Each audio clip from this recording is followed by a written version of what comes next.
Educational Communications and this station present Environmental Directions with Nancy Pearlman. On this series, we explore the effects of human influence on the Earth's ecosystems and discuss solutions to environmental problems which affect the quality of life on this planet. Environmental Directions gives you the kind of information you need to help you participate in decisions impacting your community, the nation, and the world.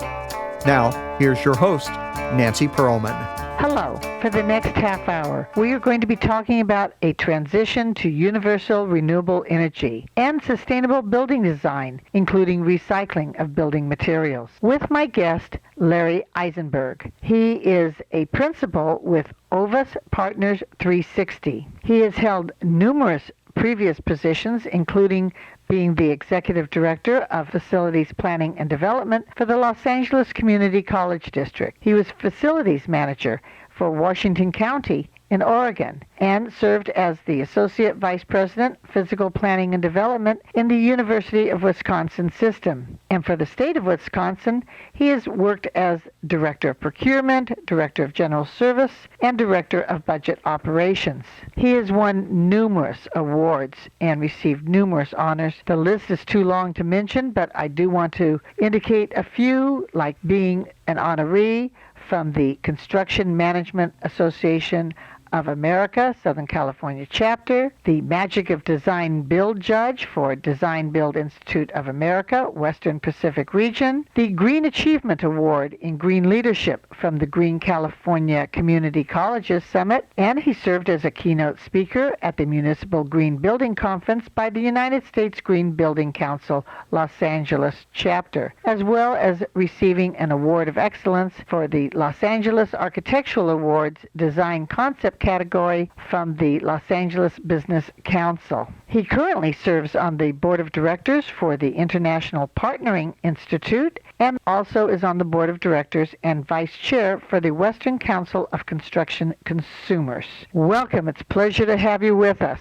Great to be with you, Nancy. You have also written extensive number of papers in the field of building, construction, procurement, and we are going to talk about some of those issues while you discuss why you believe sustainability is so critical in construction and building. Great. You are an advocate of sustainable building design.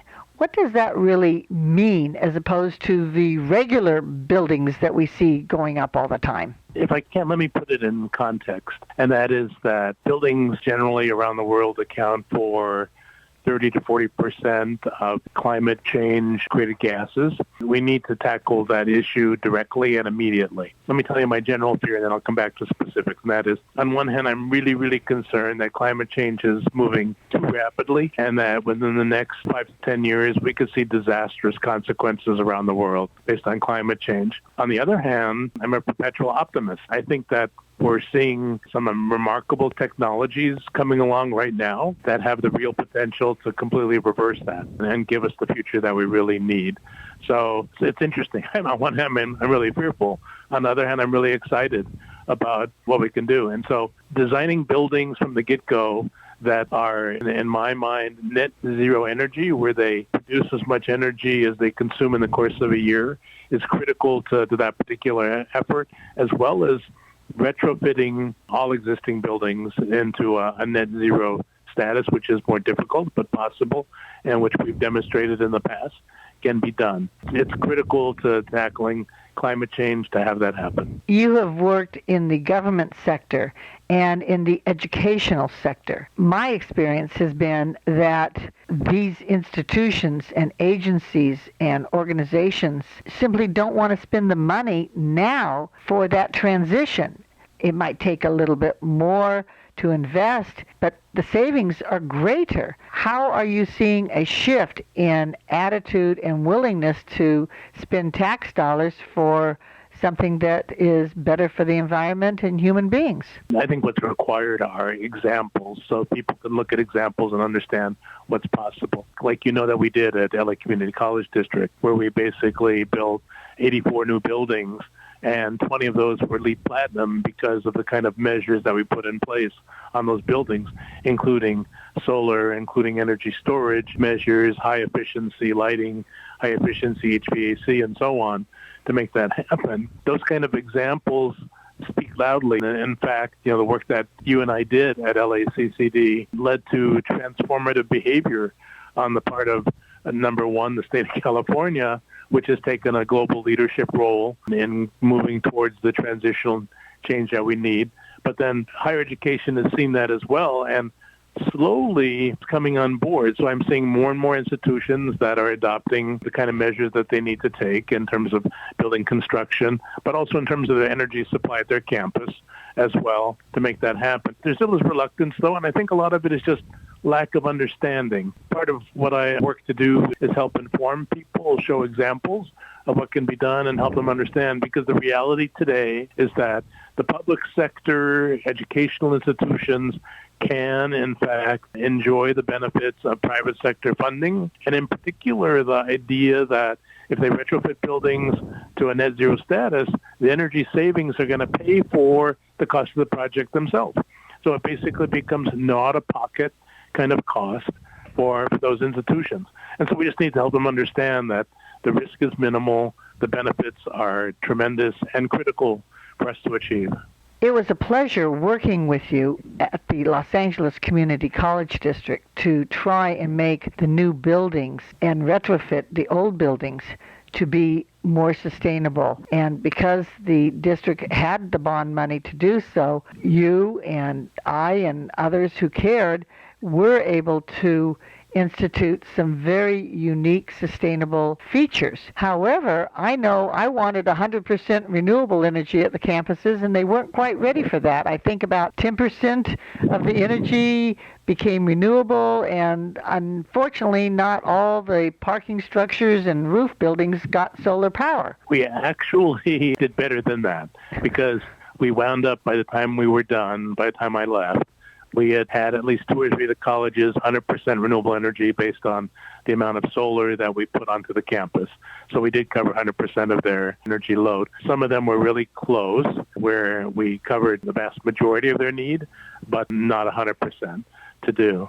One of the great things about the program, though, is that we're able to demonstrate some really innovative kind of ideas. One of those innovative ideas at one of the colleges, Pierce College, we actually built a facility, 70,000 square feet, which is significant.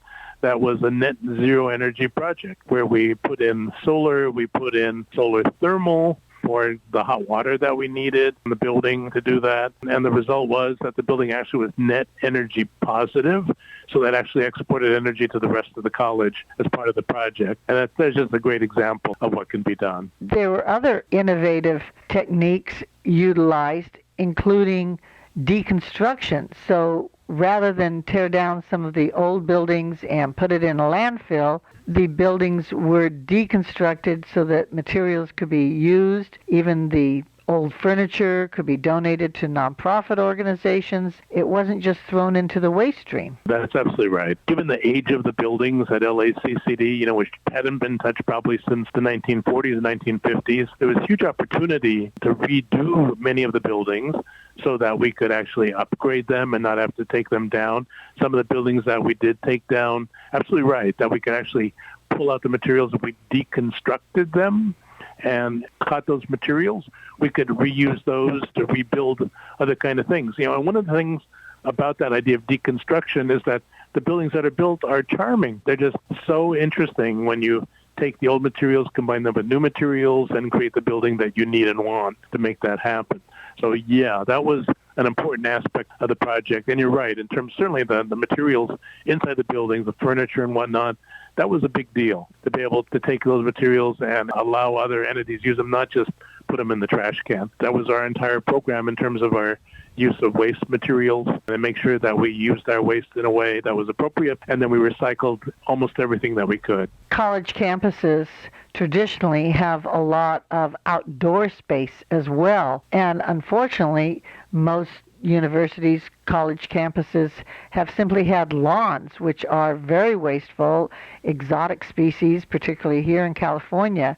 I was so excited when some native plantings were put in the places, and that the old trees were able to be saved, and that the landscaping became more xeriscape and ecological. Absolutely, because part of that, obviously, Los Angeles, and then we see it again and again, is having a water problem. And part of the measure that we took in redesigning the outdoor spaces, beyond the idea of using native species, which clearly have less water demand than other exotic species, but we used drip irrigation as well, so that we could minimize the amount of water that we needed to use to actually make them happen. And then, same time, we could implement, in some cases, recycling of water by capturing water off the buildings and using that water as well for irrigation around the buildings at the same time. So rather than putting it into the storm drain, caught it, and then we could use it to make that happen. And those are things that anyone can think about in designing a new building, is to add those kind of measures that are practical, money-saving, and obviously environmentally sound. One simple ecological practice that needed to be introduced, and surprisingly hadn't been introduced, was having a recycling bin in every classroom and every office. And yet, having the bin is not good enough. Everything needs to be being recycled. How successful have the 9 colleges in the Los Angeles Community College District been in terms of recycling their waste? My honest sense is that it's been a partial success. And part of it is the broader environment that we're in Los Angeles, the idea that their recycling program has been challenging. And then there have been things that have happened in the very broad global environment where the Chinese started refusing to take materials. They had been a place where recycled materials were going. And as a result, there still is a fair amount of material going into landfill. I tell my son and grandson are the minds of the future, that I think we're going to look to take the materials out of those landfills and use them. That'll be eminently possible. But for LACCD, we did, in fact, collect the materials, but then in turn, the idea that you have to deal with your local waste hauling situation. And for LA, that's been a developing kind of system that still needs further work. You're very involved to the present day with buildings in many different locations. We've been talking about the Los Angeles Community College District's buildings at their 9 colleges, and something that may not be necessarily considered sustainable or ecological, but I think so important, is to have the buildings interesting. And I know that there was some resistance when building designs weren't just square rectangular structures, and there was resistance in terms of putting up public art. Do you think that people have finally accepted the fact that these are public structures that should be interesting to look at? Yeah, absolutely. During my work in Oregon as the facilities manager of Washington County, we built the first public sculpture garden owned by the county government as part of a jail complex that we did. There was a common plaza, and we had a competition, and very famous artists came in and added their items to the project. To this day, it's a tourist destination now for people to come and can see what's going on. At the same time, at the community colleges, obviously we had art programs that could in fact participate and put things out, not only in the buildings as artwork in hallways and classrooms and so on, but also outside in terms of sculpture materials and other kind of things that could go on to do a critical part of the environment and have people appreciate what's going on, give them a destination, and basically to stimulate their thought. One of the things that I like to say about public art is that people either very often hate it or they love it, and there's no in between. And for the most part, I found people love it. And I love the work that you're doing in sustainable construction buildings, and we're going to talk more about those issues with my guest, Larry Eisenberg, when we return in a moment. Environmental Directions with Nancy Perlman continues with further discussion of the world's critical ecological issues. For more information, you may call 310-559-9160 or go to www.ecoprojects.org. Now, here's Nancy. I'm speaking with Larry Eisenberg, who is a principal with Ovus Partners 360, and has been Executive Director of Facilities Planning and Development with the Los Angeles Community College District, and also working with other agencies in Oregon and Wisconsin to make our buildings more sustainable and ecological. But your priority seems to be to make sure that we're using alternative energy strategies. It's more than just solar panels. Wind, geothermal, in-stream hydro, ocean wave generation, waste to energy, utilizing organics and plastics, waste heat to electricity, energy storage, fusion. It's quite a complex area that we have to look at. Is there any innovative project going on now that you're working on that we should be aware of? I'm so excited about two projects that we're working on. One is going to actually happen in Houston, Texas, that we're just on the verge of starting construction on. It's a patented process that takes all kinds of plastic and turns it into energy. It turns it into biochar, which is basically the waste solid product, and it turns it into low sulfur biodiesel to do that. And that process is replicable, and my belief is that that particular company is going to be, in the not too distant future, $1 trillion company, because everywhere in the world needs that technology. One of the issues about plastic recycling has been the idea of microplastic, and the idea that when you grind it, then you can create tiny plastic and it goes into the water. In this particular case, you don't need to grind the plastic. You just stick the things in the system and you use them, and the result is amazing. And so it creates the idea of a circular economy because that low sulfur biodiesel can be turned back into plastic again. So much of our society is based on the use of plastic, and we're going to need plastic. So we're never going to get rid of it, but the way to do it is make it 100% sustainable plastic. And this particular technology has the pathway to make that happen. So very excited about that. And they have a huge pipeline of projects following this initial full-scale project in Houston, which is really appropriate given Houston's center of the oil universe, that we're going to show them what can be done with plastic as well. It's something that I think has tremendous potential. The other one is a project that's going to be happening very shortly in a suburb of Sacramento, which is going to take organic agricultural waste and turn that into energy as well, and also biochar. The biochar will go back into the agricultural community as fertilizer, and the energy then will basically fund municipal activities in that particular community. And again, that's a patented technology that is now ready to construction will start shortly on that.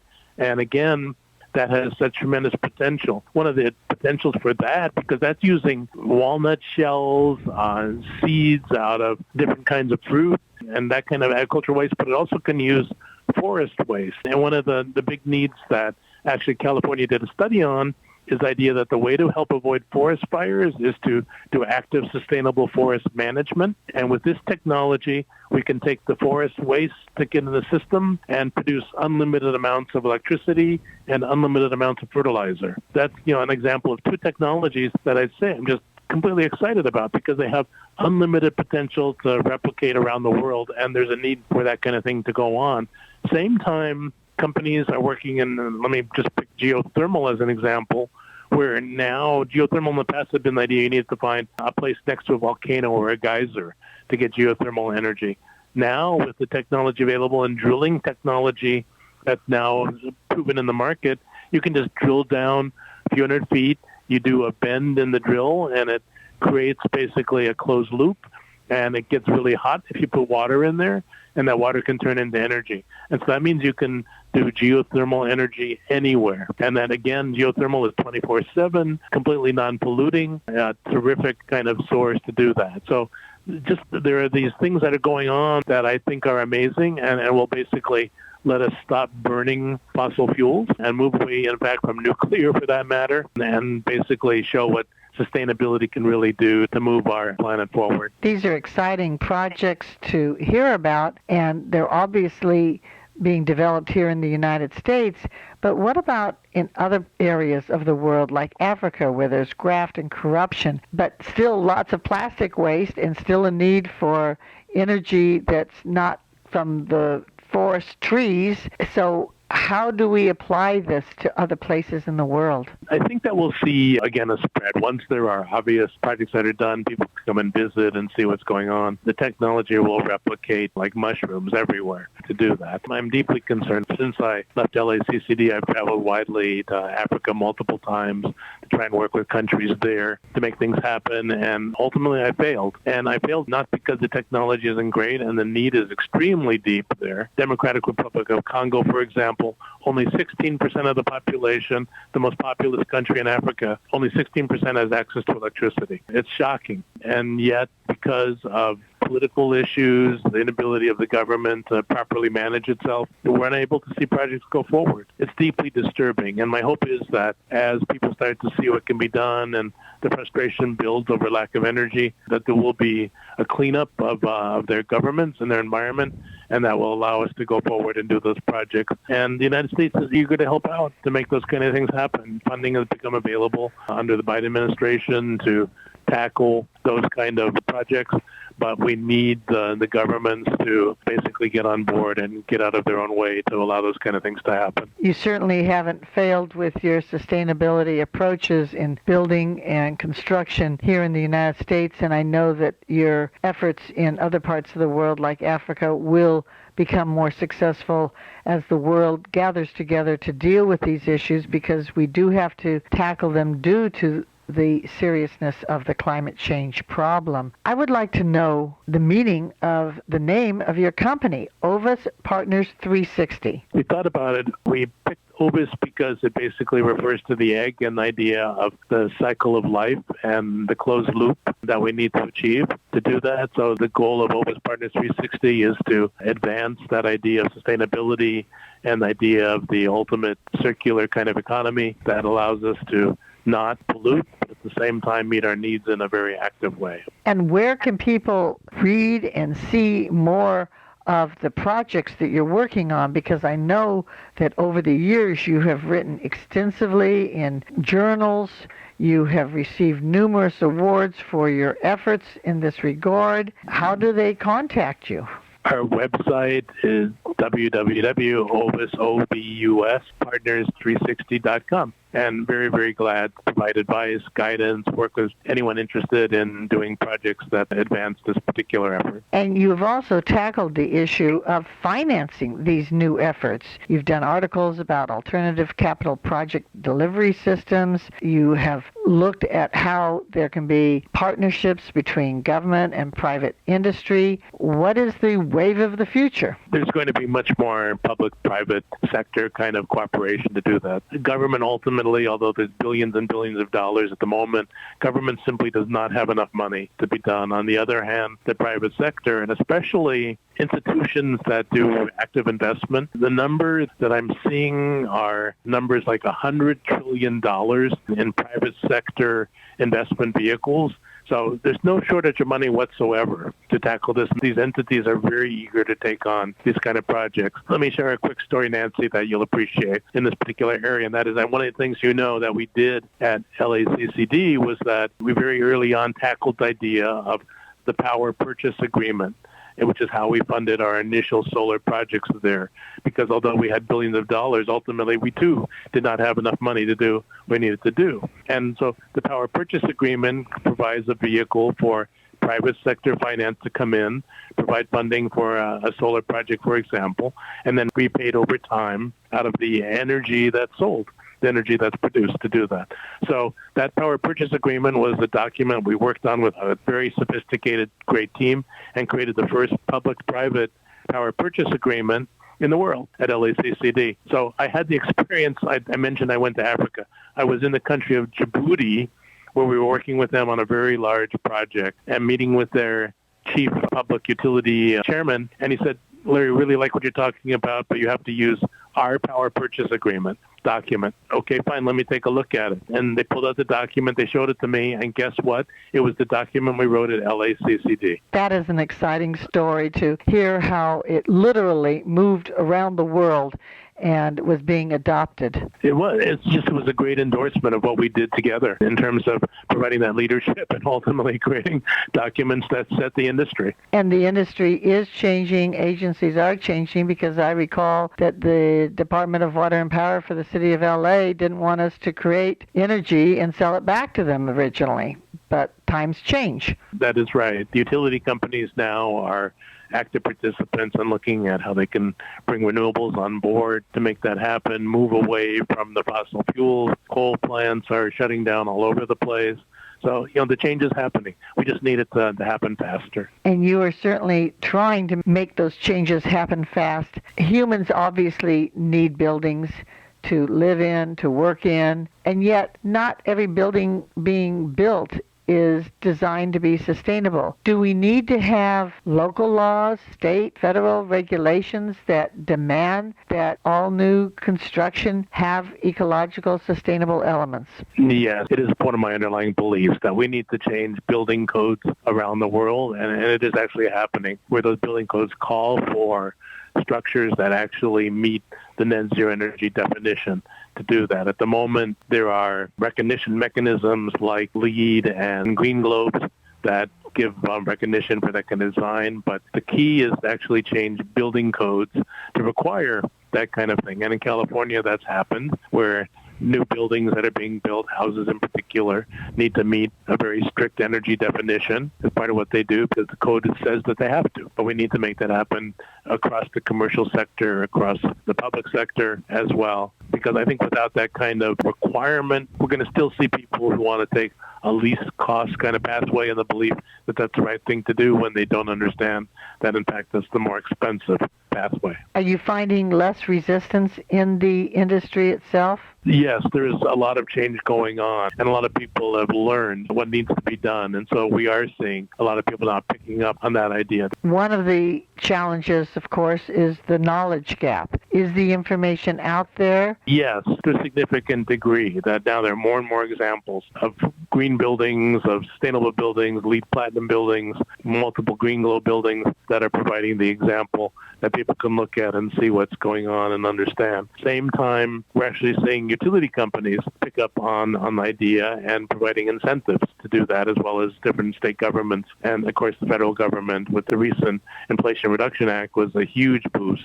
in this particular arena, giving major incentives to make that kind of change happen in building design. You mentioned some new technologies. Are these affordable, adaptable? They're U.S.-produced products?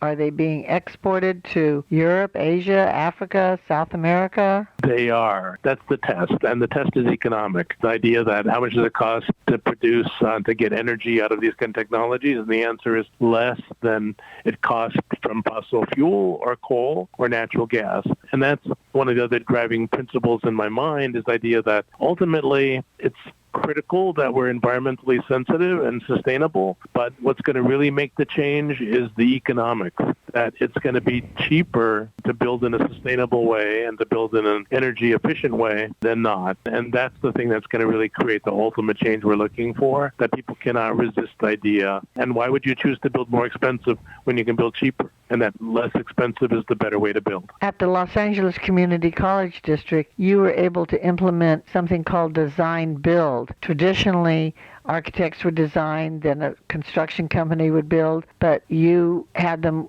work together. That seemed to be rather innovative. That is true, and we had to change the California state law to allow that to take place as well, which we successfully did. Your question is right on the mark, because that kind of collaboration is critical to being able to design these kind of buildings we're talking about, when you can get input from the contractors in the design process and the architects have knowledge of these kind of things.